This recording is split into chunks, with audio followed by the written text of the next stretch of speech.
What's up, guys? It's Caitlin. Welcome back to my channel. Today we are going to be talking about how to survive the weekends.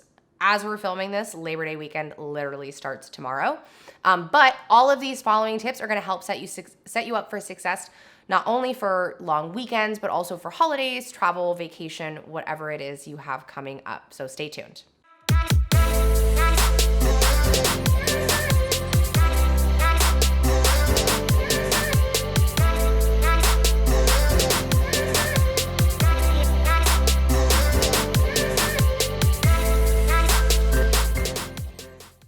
So I'm going to go ahead and continue just to use the word weekend, just because, again, that's kind of what we're focusing on with Labor Day starting tomorrow, or Labor Day weekend starting tomorrow.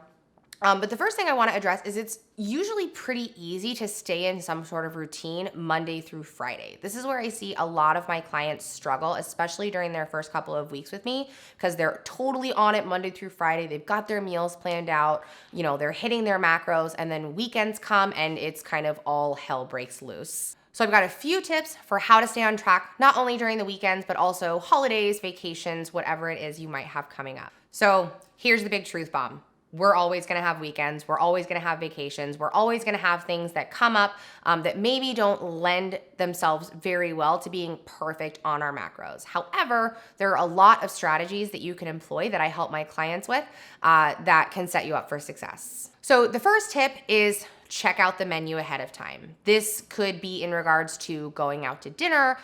This could be maybe you have a pool party and someone's barbecuing.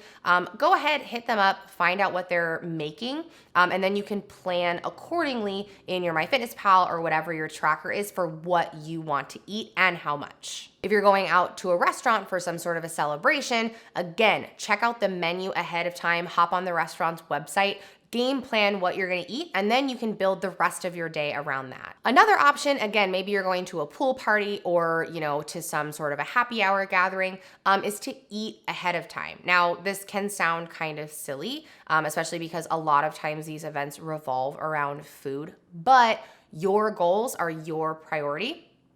So you want to make sure that you're honoring them. And sometimes that means eating beforehand. This could also mean, and I really love this kind of reframe, is to focus on fun, not food. Maybe there's, again, going to be a bunch of food at this gathering you're going towards. Maybe instead you decide to play bags with somebody or swim in the pool or whatever it is.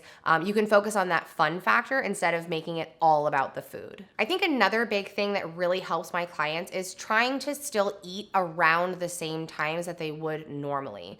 Now, I know a lot of times, pool parties are either happening like late morning or early afternoon, and maybe you're trying to not eat it all so that you can, enjoy yourself a little bit more at the party. That is one option. However, I find that I'm way more comfortable if I'm eating around the same times that I normally would, even if I'm going to an event, even if I'm going to a pool party or something like that. Just eating at the same times that I normally would throughout the week really helps set me up for success, and that's another thing that I teach my clients. So since we have a long weekend literally coming up tomorrow, something else that I recommend my clients to do is, since they technically have an extra day of the weekend, take some time during that extra day to really set up your following week for success. So that might mean prepping some food ahead of time. That might mean pre-logging some meals. That might mean setting up their schedule for whatever training they're doing the next week. Whatever it is, you have that extra time, make the best out of it. All right, and then the last big thing as we head into the long weekend is going to be drinking. Now, drinking alcohol is technically our fourth macro, and those calories can definitely add up quickly. I love having a drink. I know my friends love having a drink. It's definitely part of our, kind of social atmosphere. And that's totally okay. But what you want to keep in mind is, where that fits on your goals. Alcohol is actually another thing that you can log ahead of time. Go on to Calorie King or onto your MyFitnessPal or whatever it is. Look up the type of drink you might be enjoying, whether that's like a vodka soda, or I know White Claws are really popular right now. Log a couple ahead of time and then make that be your goal. Maybe it's only having 2 drinks or 3 drinks, whatever it is. You can game plan for that the same way you can game plan for your food. So what I'll leave you with today is that weekends are really what you make of them. Whether they're a long weekend, whether they're a holiday weekend, whether they're just a regular weekend, you have all of the tools at your disposal to stay on track if you want to. The important thing is to remember that even though it might not go perfectly, making a conscious effort to stick to your plan and stick to your goals is going to set you up for success.